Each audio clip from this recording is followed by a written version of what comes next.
A very good morning, Team Zimbabwe, and welcome to Africa and Beyond Television Network. The elections in South Africa today are the talk of the whole continent because remember, South Africa is one of the African giants, and the outcome of its election will shape the future of Africa.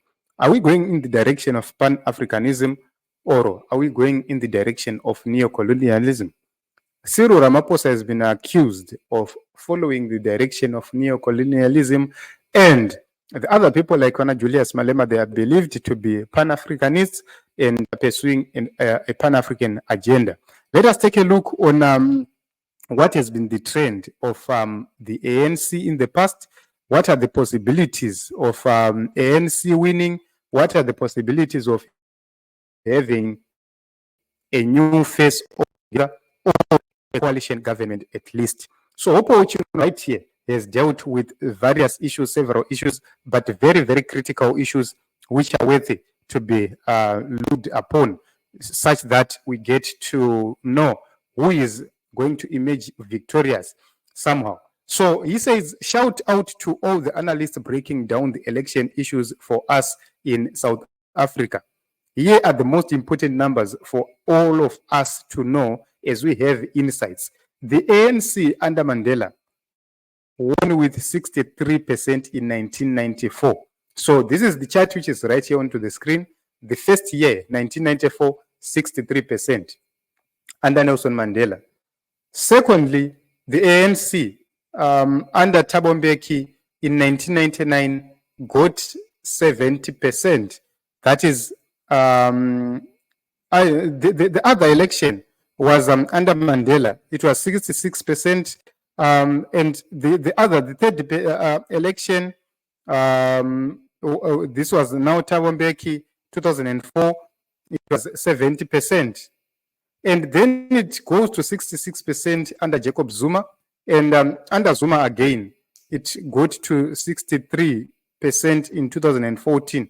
Here we have 62% on the chart. And then it got 58% under Cyril Ramaphosa in 2019. And right now, we are waiting to see which is going to be the next result of the ANC.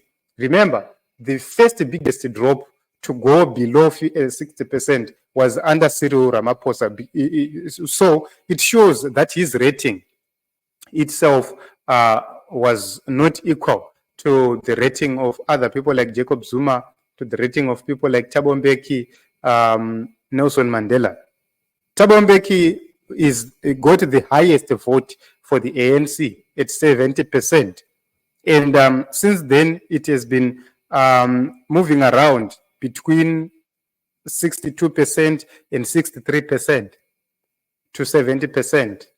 So right now, for the first time in 2019, ANC got 58%.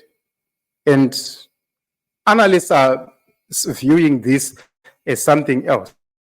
So to put it simply, it will be the worst ANC result in the history of elections in South Africa since 1994 if they fail to get 50%.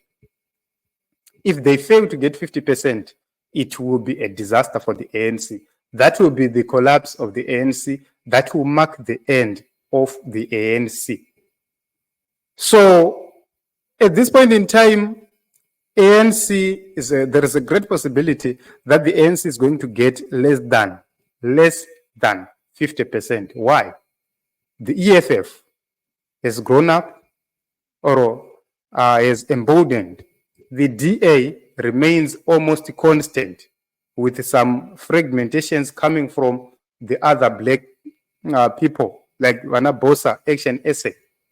Also, you are going to see some people migrating from the ANC, going to vote for Musi, going to vote for Hemen Mashaba in areas like Johannesburg, Pretoria. Then also, you are going to see Jacob Zuma having a very big effect in the KwaZulu-Natal region. So for those who have been taking a look, you would understand that Jacob Zuma is powerful. Not only going to have influence in the KwaZulu-Natal region, it's going to have an influence across the country. And there is a great possibility that you are going to see the MK party managing to take a critical vote.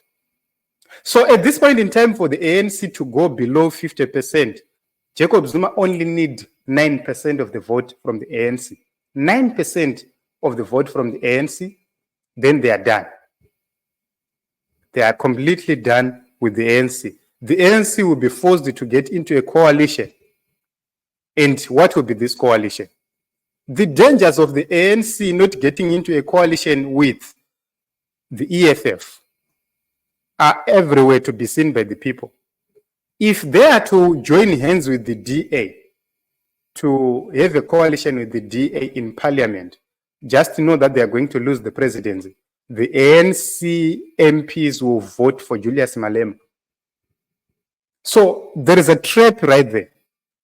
This is a trap for Cyril Ramaphosa. But what does it mean for Zimbabwe? It means the end of Emmerson Mnangagwa. As I always say, we have started the journey for the removal of the dictatorship in Zimbabwe. We have started the journey. The journey has been marked.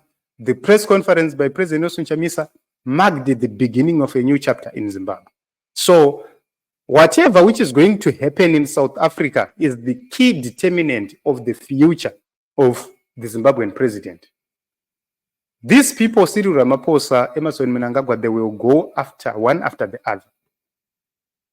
They depend on each other. Their survival depends on each other. Which means if Mnangagwa is removed today, months later, Cyril Ramaphosa will go. If Ramaphosa goes today, months later, Idi Mnangagwa will go.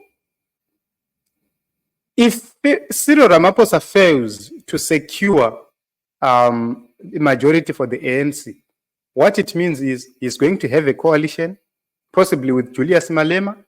There is a possibility that he will become the vice president. Once he becomes a vice president in South Africa, he's now calling shots.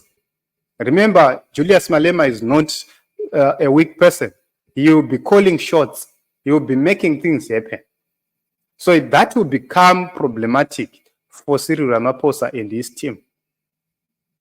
This is the worst thing they don't want to see happening. The ZANU-PF people are praying at home for Julius Malema to have lesser votes, for the MK to fail. That is the reason why they've done everything within their power to fund this election, to make sure that they help ANC and Cyril Ramaphosa stay afloat. So we'll continue to watch and see. We wish the South Africans well. They are having their elections, and we wish them well. We hope and believe that the people of South Africa are going to exercise their right to vote. They are going to vote wisely, and they are going to deal with their problems. Remember, they are not only dealing with their own problem, they are dealing with the African problem. They are dealing with the Zimbabwean problem. The Zimbabwean problem is the first problem they are solving. Before they solve their own problems in South Africa, they are solving Zimbabwean problems. So it's either they are solving or they are worsening Zimbabwean problems. So the way they vote is going to affect Zimbabwe. The way they vote is going to affect Africa as a continent. So this is it, Team Zimbabwe. And this is an analysis from Hopo Chingono. Let us meet in other episodes in the broadcast.